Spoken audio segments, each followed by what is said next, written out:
it's Sam. I'm making this quick video. I'm walking down the street here in San Francisco, actually in my neighborhood. I'm not somewhere,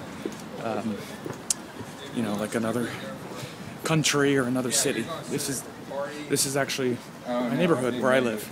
And I'm talking about Mercury retrograde that is about to cease. We're about to have a Mercury turn direct on July 1st, early in the morning. Mercury retrograde will cease. And since early June, since June 10th, I believe it was, Mercury's been retrograde. So we've obviously gone through a lot of change, especially for many. The Mercury retrograde has been a pretty difficult one. It's been quite transformative, I think, for positive and negative for most people. I know for myself it's been very good, personally, professionally, and in, all sorts of ways, health-wise, all of it. Of course, because I have a Gemini rising sign, so it was retrograde in my first house. I also have a very strong Mercury in the natal chart because it's actually in Gemini. So it's all of those things have to do with the Mercury retrograde or with any retrograde planet. Its cycle to give us the benefit or the deficit of its motion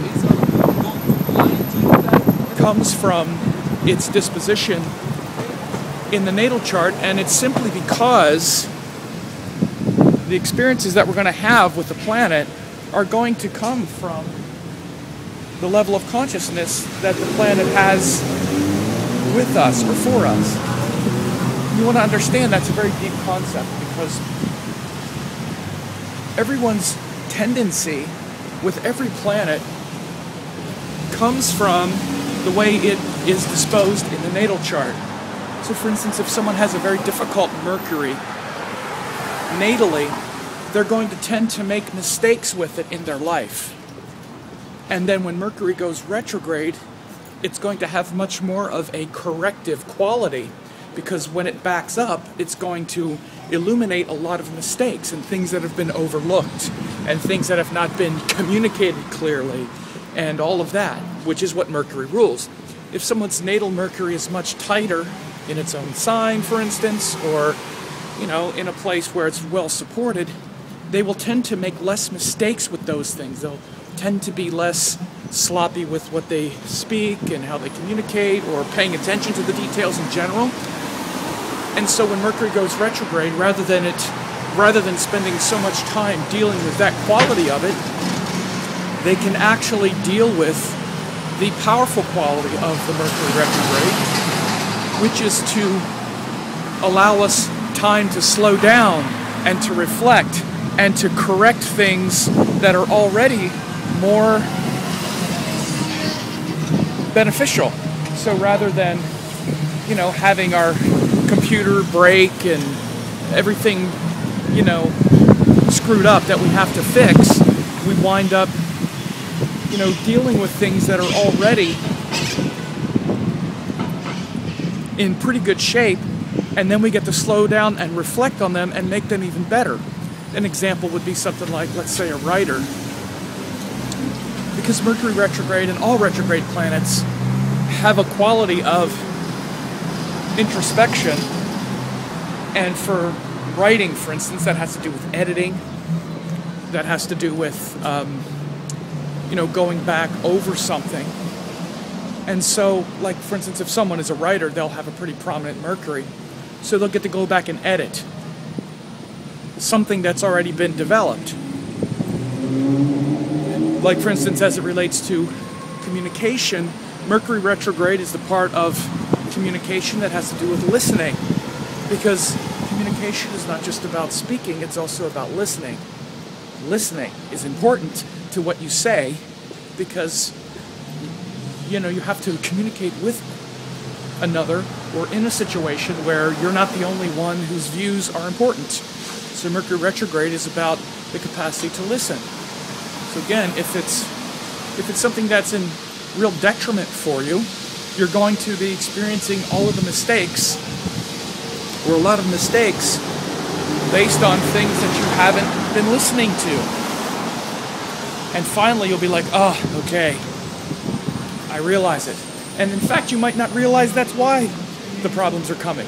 But I'm actually illuminating that for you, or at least suggesting that if you've had all these things break or all these problems on some level, especially personally, perhaps some of it is because you haven't been listening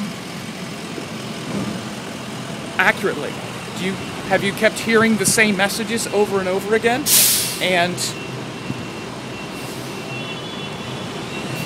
explore if there's a correlation between the Mercury retrograde problems that you've had and things that people have told you many times that you haven't listened to. I have a few buses going up the hill here. Sometimes people ask me, by the way, and maybe it's something I should listen to, but I don't, because sometimes this is the only way that I can make a report, is when I'm on the go.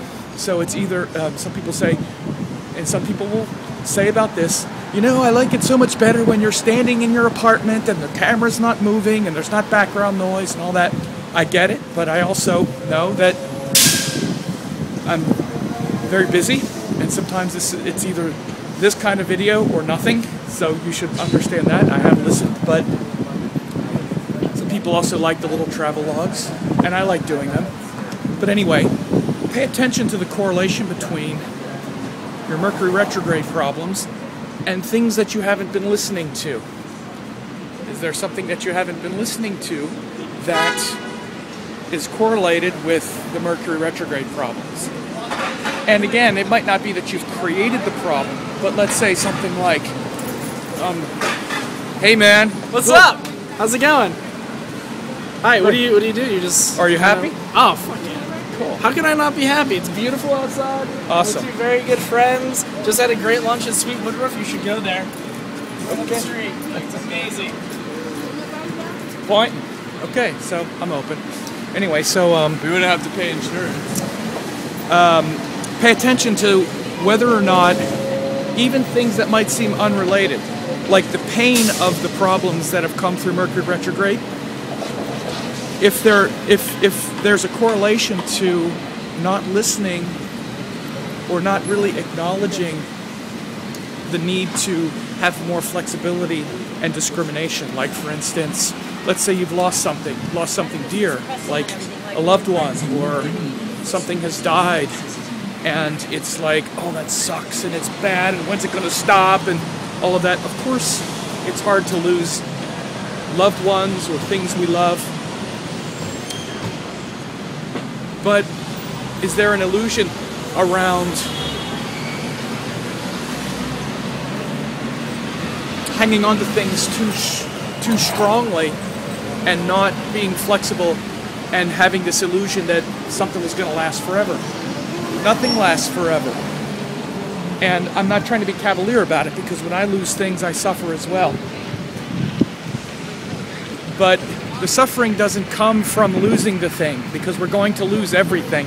The suffering comes from the attachment and the inability to let go of it, and to see, death and everything else as a creative force, rather than as something that is being done to us that's harmful, or something that is,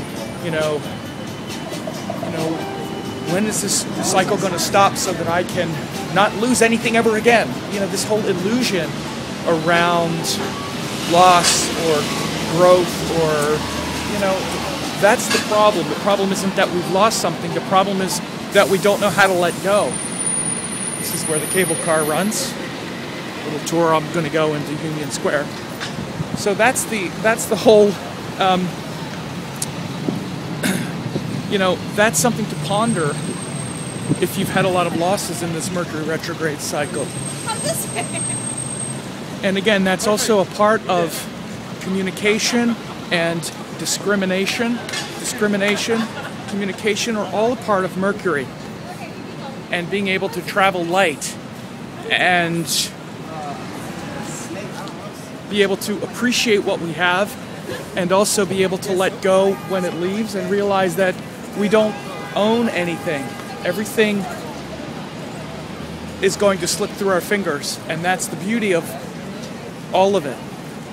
So, a few ideas there. So I've just walked from my house to Union Square. Give you a little tour. So this is, literally 5 minutes from my house. This is Union Square, Weston St. Francis.